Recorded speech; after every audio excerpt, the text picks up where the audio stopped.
Last week, Elon Musk became the new owner of Twitter. He spent $44 billion. Wall Street says he overpaid.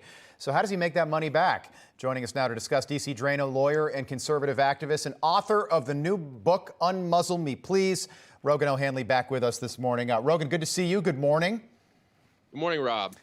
So take us through this. You were canceled from Twitter. Hopefully you get your account back with a blue check mark. But apparently, according to word out of Twitter headquarters, it's going to cost anybody who wants to stay verified. I'm not verified. I was verified 2 years ago, got a job at Newsmax. They took away my blue check mark. And now I'm not sure I want it back because apparently Twitter is going to charge you $20 a month to keep that blue check mark. Wow.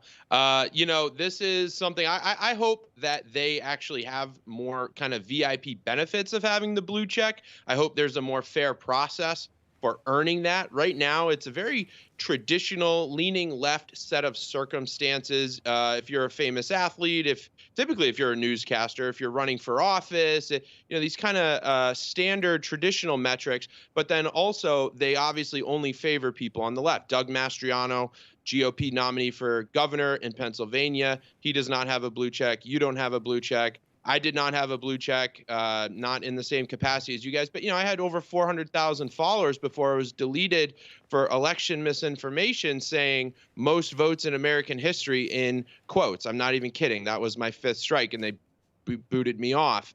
Fifth strike. Sarcasm. I didn't realize that. It's 5 strikes. That was the final offending tweet, and turns out the state of California government was sending emails to Twitter. They didn't like it. They were telling them to censor me. That's all true. Harmeet Dillon represents me, and we have the documents. We're in the Ninth Circuit Court of Appeals right now. But I think it's time will tell whether or not it is worth the $20, but he is going to have to make up for these revenue losses somehow with these advertisers potentially boycotting his ownership. Yeah, it's going to be interesting to see how that plays out. I want to talk about the campaigns that are going on right now. Washington Post with some reporting yesterday talking about Barack Obama trying to help out Democrats in some of these close races. He was in Georgia. He's going to be in Pennsylvania a little bit later this week. Does Barack Obama help or hurt Democrats? I think he helps a little bit. I don't think he has the juice that he used to by any standard. I don't think any Democrat does. I think Barack Obama is probably being requested to speak in dozens of places across this country, and he doesn't even want to get involved because he doesn't want to tarnish what's left of his brand. People, have a short-term memory sort of in politics, but a lot of people remember how bad the country was when Obama was in charge. So it's a double-edged sword, but the one person that a lot of candidates are not asking to come stump for them is Joe Biden for obvious reasons. Yeah, which is shocking. A first-term president, 22 months into his first term, nobody wants him on the campaign trail. I'm wondering what you make of this attack on Paul Pelosi on Friday. Tragic, sad to see that. But we know that Democrats are sort of trying to use this to their political advantage. Hillary Clinton tweeted out over the weekend the Republican Party and its mouthpieces are now regularly spreading hate and deranged conspiracy theories. It's shocking but not surprising that violence is the result. As citizens, we must hold them accountable for their words and their actions. What do you make of that? How does this affect the midterms, or does it? I don't think it affects the midterms in any serious way. I think this is just kind of a random incident. I do think there's a lot more to this than what people like Hillary Clinton want you to know. I think it's very interesting that the person who planted pipe bombs on January 6th, they have no information. The person who leaked the Supreme Court memo about the Dobbs decision, we have no information. But instantaneously, they knew after this Paul Pelosi attack that this was a right-wing MAGA guy. Look at all that rainbow flag he's got outside his house and the BLM sign in the window. So there's clearly a narrative push here, but as a lot of people will show, I've listened to the 911 calls, the recordings. He described him as a friend. I don't want to make any conclusive analyses right now, but there's a lot more to find out, and I think we are going to find out over time. Yeah, I hope so. Bryan showing that cancel culture still exists on Twitter. So get this. He had Ron DeSantis up on stage at a show in Florida. I want to play you the clip. Just listen to the crowd, by the way. Thousands of people. Take a listen.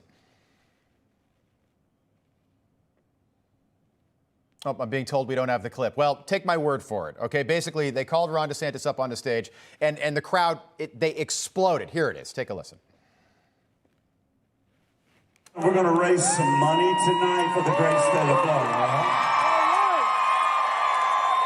Ladies and gentlemen, welcome to the stage, Governor Ron DeSantis.